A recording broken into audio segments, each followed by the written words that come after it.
Assalamualaikum warahmatullahi wabarakatuh. Saya sedang bersama dengan senior saya, kakak kelas saya di Mesir, Al-Mukarram, Ustadz Dr. Damanhur Abbas. Nikmati kajian-kajian tausiah beliau yang bergizi, berkualitas di channel Ustadz Damanhur Abbas. Jangan lupa tonton, subscribe, like, share, and comment.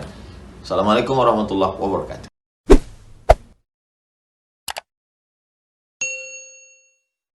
Assalamualaikum warahmatullahi wabarakatuh. Alhamdulillah bi ni'matihi tatimmus salihat wa bi fadlihi tatanazzalul barakat. Asyhadu an la ilaha illallah lahu da'watul haqq harisun 'alaiha wa aujaba tabshiri biha wal takum minkum ummatun yad'una ilal khair wa ya'muruna bil ma'rufi wa yanhauna 'anil munkar wa ulaika humul muflihun. وأشهد أن محمدًا عبده ورسوله بلغ الرسالة وأدى الأمانة ونصح الأمة وكشف الغمة حتى أتانا اليقين ليلها كنهارها لا يزيغ عنها إلا هالك. اللهم صل وسلم وبارك وأنعم على حبيبنا وشفيعنا وزخرنا ومولانا محمد وعلى أزواجه أمهات المؤمنين وذرياته وآل بيته وأصحابه أجمعين. Jazallahu anna sayyidina Muhammadin sallallahu alaihi wasallam wa ma huwa ahluh wa bishrah li sadri wa yassir li amri wa ahlul 'uqdatam min lisani yafqahu qawli amma ba'd. Saya muliakan para asatiz, ayah bunda yang saya cintai dan bapak ibu jemaah salat subuh yang dirahmati Allah. Marilah senantiasa kita panjatkan puji dan syukur kita kepada Allah yang telah memberikan nikmat iman, nikmat kesehatan sehingga kita dapat melangkahkan kaki kita ke tempat yang penuh dengan keberkahan ini. Selawat dan salam mari sama-sama kita panjatkan kepada junjungan kita Nabi besar Muhammad sallallahu alaihi wasallam yang telah membawa umat manusia dari alam jahiliyah ke alam yang penuh dengan ilmu pengetahuan. Kalaulah bukan karena Rasul maka kita semuanya masih tertidur. Namun dikarenakan Rasul bermunajat kepada Allah untuk kita, maka kita ingin meraih keberkahan tersebut. Rasul bermohon kepada Allah, Allahumma barik li ummati fi bukuriha. Ya Allah, berikanlah keberkahan kepada umatku di pagi hari. Semoga jamaah yang berhadir pada subuh yang berbahagia ini merupakan di antara umat Nabi Muhammad SAW yang diberikan keberkahan hidupnya, diberikan syafaat oleh baginda Rasulullah SAW dan disuguhkan air dari telaga Kausar dari tangan mulia tersebut. Allahumma amin. Bapak Ibu jamaah yang dirahmati Allah, pada subuh yang berbahagia ini kita akan melanjutkan pembahasan tentang dosa besar karangan Imam Az-Zahabi, yaitu dosa besar ke-41, di mana tasdiqul kahin wal munajjam, yaitu mempercayai dukun dan peramal. Ini merupakan salah satu di antara sekian banyak dosa besar, dan prakteknya hari ini itu sudah dikemas secara modern. Ya, mempercayai dukun ataupun ramalan. Ya, contohnya bagaimana? Sebelum kita membacakan ayatnya, praktek yang paling banyak hari ini dan itu sudah terkontaminasi di dalam kehidupan masyarakat kita, khususnya bagi anak-anak muda, yaitu mereka mempercayai ramalan-ramalan bintang. Ramalan-ramalan bintang ini merupakan salah satu praktek mempercayai ramalan dukun dan apa yang dinamakan dengan ramalan orang-orang, katanya orang-orang pintar, padahal itu bukan orang-orang pintar, hanya orang-orang yang menebak. Contoh misalnya orang-orang itu sudah ditanamkan di dalam benaknya, kalau dia lahir di bulan ini sampai dengan bulan ini maka bintangnya itu adalah ini. Nah, kalau bintangnya seperti ini maka kehidupannya seperti ini, rezekinya seperti ini, pernikahannya seperti ini. Dari mana seseorang itu tahu? Nah, mereka itu hanya memprediksikan sesuai dengan nafsu mereka. Mereka itu hanya memprediksikan hal-hal seperti itu sesuai dengan keinginan mereka. Dan nama-nama bintang tersebut itu adalah semuanya nama-nama dewa mereka, dewa orang-orang Yunani kuno.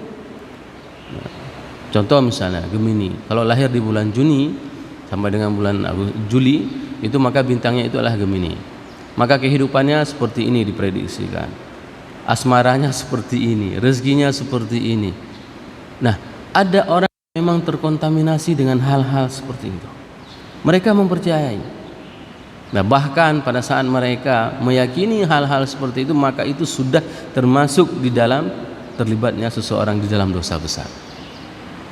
Ini praktek yang paling sering terjadi. Terlebih secara tradisional. Bapak Ibu misalnya memelihara lembu, hilang lembunya. Kemana perginya? Tanya sama orang pintar. Nah, namanya orang pintar. Padahal dulu waktu kecil-kecil saya namanya dukun. Nah, sekarang sudah dirubah namanya biar keren. Biar keren. 2 hari lagi misalnya orang dukun ini bisa pakai jas, ya kan? Kalau di kota-kota besar pakai dasi, punya kantor resmi. Nah, itu semua diubah namanya. Sehingga apa? Sehingga terkesan perbuatan mereka itu adalah perbuatan yang memang benar. Dan inilah yang paling dikhawatirkan, sehingga dalam Al-Quran itu menceritakan yahsabuna annahum yuhsinuna sun'a. Mereka mengira apa yang mereka lakukan itu adalah merupakan perbuatan yang baik. Bal hum adhal. Akan tetapi perbuatan mereka itu adalah perbuatan sesat, jelas-jelas sesat. Bapak Ibu kehilangan motor, nanyanya sama dukun. Dukun, jangankan motor kita, motor dia hilang aja nggak tahu dia kemana. Tapi dari mana dia bisa mengetahui, bagaimana dia bisa mengetahui dan bisa menebak, ya, bisa menebak dikarenakan mereka membaca psikologis orang yang datang. Sehingga setan tersebut, ya, dia kan berhubungan dengan iblis, dengan syaitan. Sehingga dia meminta tolong kepada syaitan untuk membaca psikologis orang yang kehilangan tersebut. Apa yang dia baca? Terakhir sekali dia di mana dia taruhnya. Itu yang informasi yang diketahui. Setelah itu siapa yang dia curigai. Sehingga orang inilah terus yang akan dibisikkan oleh setan. Adapun berita kemana, di mana itu tidak ada yang tahu. Kenapa? Karena selama diutusnya Nabi Muhammad SAW, akses syaitan itu tidak ada lagi ke langit. Dulu para syaitan itu dia bisa naik, bolak-balik naik ke langit, mencuri berita apa yang terjadi di bumi. Naik dia ke atas, dia dengar, oh ini ada kejadian seperti ini, maka dia turun. Dia gunakan informasi tersebut untuk menyesatkan seluruh umat manusia. Padahal yang didengar A, yang disampaikan adalah Z dan IEF misalnya semuanya. Berbanding terbalik dengan apa yang dia ketahui informasi dari begitu diutus Nabi Muhammad SAW, maka akses sumber informasi orang peramal dan dukun ini tidak ada lagi. Mereka semuanya sudah ditutup. Dari mana kita ketahui? Allah sendiri yang mengatakan, walaqad zayyana as-samaa'a ad-dunya bimasabiha wa ja'alnaha wujuman lisyayatin. Allah telah menghiasi langit dunia. Langit dunia yang mana? Pada saat kita menatap ke atas di malam hari, kita melihat bintang-bintang itu beradanya di langit dunia. Wa ja'alnaha wujuman lisyayatin, maka meteor tersebut itu dijadikan sebagai cambuk bagi siapa? Bagi syaitan. Syaitan begitu naik ke atas, gedebam, namanya reduk. Maka di dalam Al-Quran ada surat, bukan surat reduk ya, surat Ar-Ra'du namanya. Ini orang Aceh kan surat reduk. Nah, tapi namanya Ar-Ra'du. Itu petir itulah upaya Allah untuk menghantam syaitan yang naik mencuri informasi ke langit, sehingga hantaman tersebut, cambuk tersebut mengenai dia, ada yang mati, ada yang terluka, dan meteornya itu jatuh ke bumi. Kemarin ada beberapa meteor yang saya bisa melihat di museum, ya, di museum di Arab Saudi, di Mekah. Ada beberapa meteor yang ada di atas muka bumi, dan itu berbeda-berbeda batu meteornya. Inilah yang menunjukkan apa yang disampaikan di dalam Al-Quran itu adalah real, kejadian yang nyata. Jangan kita katakan tidak ada benarnya Al-Quran, salah. Kenapa? Setiap yang dikatakan oleh Al-Quran itu bisa dibuktikan. Ternyata untuk bisa membuktikan secara saintifik itu perlu waktu 14 abad. Ya, perlu waktu 14 abad. Maka kehebatan keimanan para sahabat itu tidak ada perselisihan. Kenapa? Tidak ada teknologi, tidak ada kecanggihan teknologi. Begitu mendengarkan sesuatu yang disampaikan oleh baginda Rasulullah, langsung mereka mengimaninya. Mungkin kalau seandainya kita terlahir pada saat itu, na'udzubillah, kita termasuk pengikut Abu Lahab dan Abu Jahal, ya, orang yang melempari Rasul, na'udzubillah. Tapi mereka, bayangkan, begitu mendengarkan sesuatu yang disampaikan oleh Rasul, tara a'yunuhum tafidhu minad dam, maka meneteslah air mata dari mata mereka, mengalir air mata. Kenapa? Karena mereka meyakini tidak mungkin ini adalah perkataan manusia. Ini adalah perkataan Sang Khalik, pencipta langit dan bumi dan jagat raya ini. Oleh sebab itu Imam Az-Zahabi menjelaskan ayat di dalam Al-Quran yang berbunyi a'udzubillahi minasyaitonirrajim, bismillahirrahmanirrahim, wa qala ta'ala wa la taqfu ma laysa laka bihi 'ilmun, dan janganlah kita mengatakan sesuatu yang kita tidak mengetahuinya. Ini banyak sekali kejadian seperti ini. Banyak sekali tingkah laku ini yang harus kita rubah dalam diri kita. Mohon maaf, ada sebagian orang begitu kita cerita tentang A, dia pun ada ceritanya.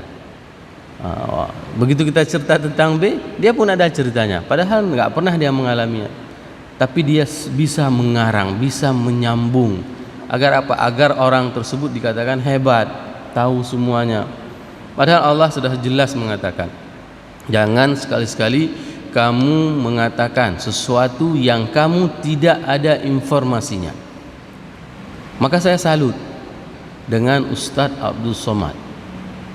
Setiap beliau ceramah itu menggelegar, gedebum, ya, menggelegar beliau ceramah.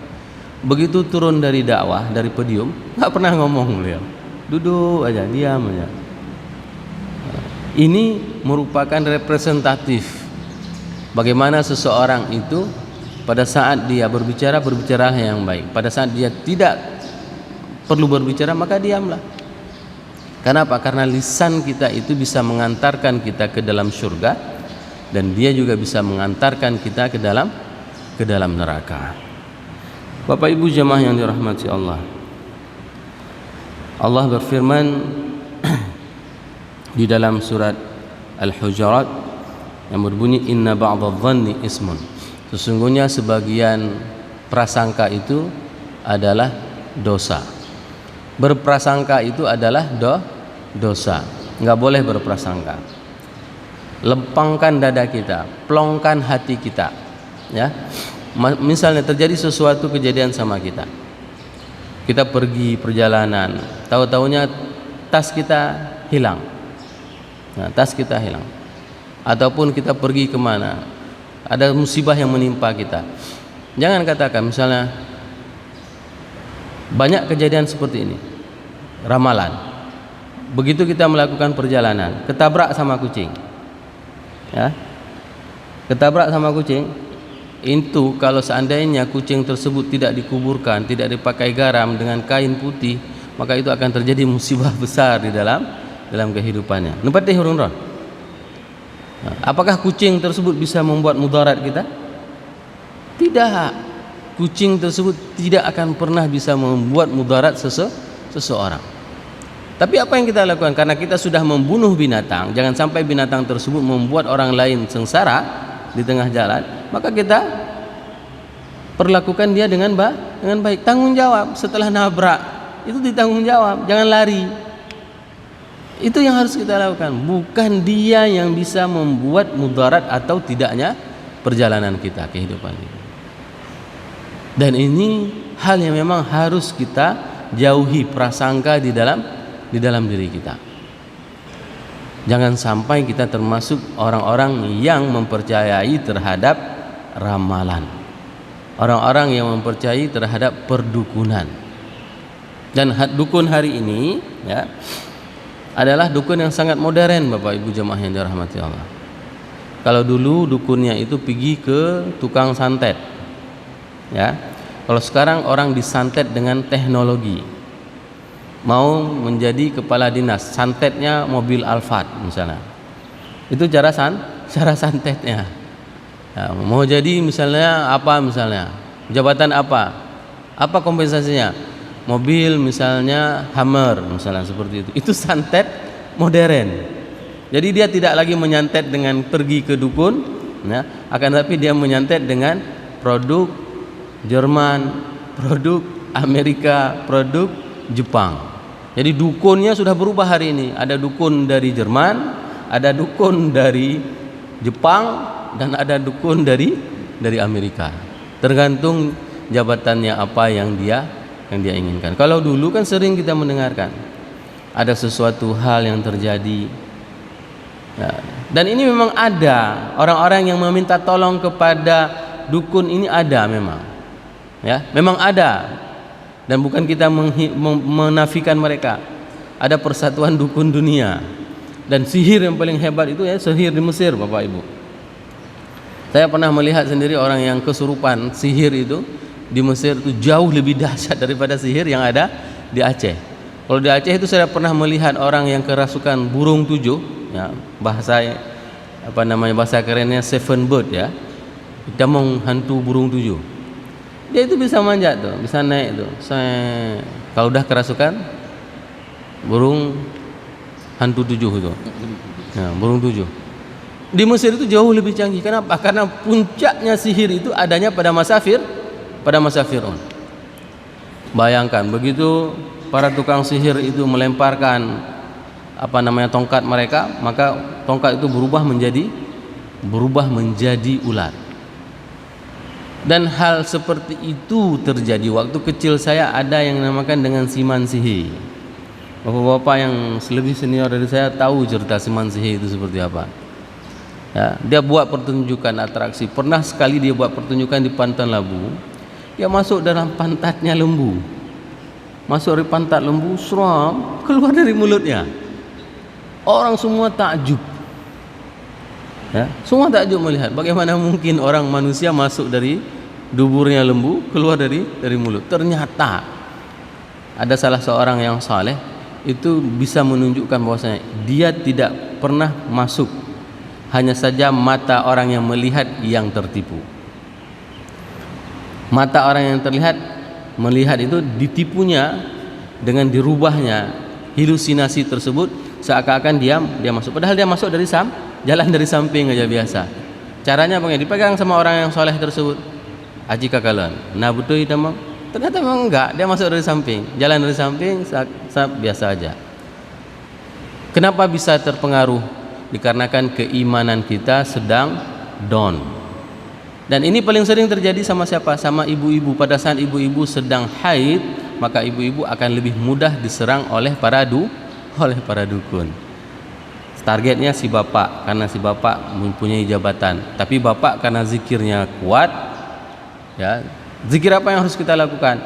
Zikir pagi dengan zikir sore. Ya. Ada nanti dibacakan maksurat itu boleh diamalkan. Kalau itu konsisten dibaca, ya, maksurat itu konsisten kita membacanya dan kita tahu apa yang kita baca, maka insya Allah tidak akan pernah ada sihir. Dan ada beberapa jamaah di sini yang menanyakan kepada saya suruh amalkan itu, alhamdulillah sudah hilang. Ada yang setiap dia mau sembahyang terasa dia mencium aroma bau. Kenapa? Karena ada memang fitnah-fitnah yang terjadi. Dia punya jabatan, dia punya keputusan, tidak semua orang senang dengan keputusan dia, maka dia disantet. Nah, maka ini merupakan hal-hal yang seseorang apabila dia melakukannya, maka orang tersebut akan tergolong ke dalam perbuatan dosa besar. Sehingga Rasulullah SAW mengatakan bahwasanya man ata arrafan aw kahinan fasaddaqa bihi bima yaqul faqad kafara bima anzala ala Muhammadin sallallahu alaihi wasallam. Barang siapa yang datang kepada orang peramal ataupun kepada dukun, ya, dan mereka mempercayai terhadap perkataannya, maka orang tersebut faqad kafara bima anzala ala Muhammadin sallallahu alaihi wasallam. Maka orang tersebut kafir terhadap apa yang diturunkan kepada Nabi Muhammad sallallahu alaihi wasallam. Nabi Muhammad itu tidak pernah tahu tentang masa yang akan datang. Bayangkan, beliau adalah kekasih Kekasih Allah, orang seharusnya paling tahu. Tidak pernah tahu, kecuali beliau itu disampaikan informasi langsung oleh Allah. Terbukti kalau seandainya beliau itu mengetahui tentang hal-hal yang gaib, beliau sudah pasti tahu akan ada penyerangan perang Uhud. Tapi dari mana beliau mengetahui terjadi peperangan Uhud tersebut? Datang surat dari pamannya. Siapa yang kasih tahu? Abbas. 3 hari sebelum peperangan datang surat dari Mekah. Begitulah kecintaan Abbas, kendati pada saat itu beliau masih dalam keadaan kafir, beliau mencintai keponakannya. Dia tidak kepingin keponakannya meninggal. Dia tidak kepingin keponakannya itu diganggu. Kendati kafir, pada saat itu Abbas mengirim surat kepada keponakannya, wahai Muhammad, mereka orang-orang kafir akan menyerangmu. Kedatangan mereka sebanyak 3.000 pasukan. Ya, 3.000 pasukan. Dan mereka mempunyai pasukan berkuda 200 orang. Onta 700 onta. Itu semua disampaikan kekuatannya. Sehingga pada saat itu Rasul bermusyawarah dengan para sahabatnya. Nah, sebelum bermusyawarah maka Rasul diberikan mubasyirat. Apa itu mubasyirat? Mimpi. Itulah yang dinamakan dengan pemberitahuan tentang hal yang gaib. Baru setelah itu Allah memberikan sebuah mimpi kepada Rasul. Karena mimpi para Rasul itu adalah wahyu. Apa mimpinya? Rasul bermimpi menyembelih lembu, akan tetapi pedangnya itu seperti patah-patah, ya, tumpoi. Sehingga Rasul mengatakan lebih baik kita tidak usah keluar dari kota Madinah, kita bertempur di dalam kota. Para sahabat yang lain mengusulkan, tidak wahai Rasul, kita harus keluar. Nah, kita harus keluar. Rasul mengikuti keputusan bersama. Ini membuktikan bahwasanya Rasul itu tidak tahu tentang hal yang gaib kecuali diberitahu oleh Allah. Maka oleh sebab itu jangan pernah mempercayai siapapun tentang masa depan kita, karena masa depan kita itu hanya di dalam genggaman Allah.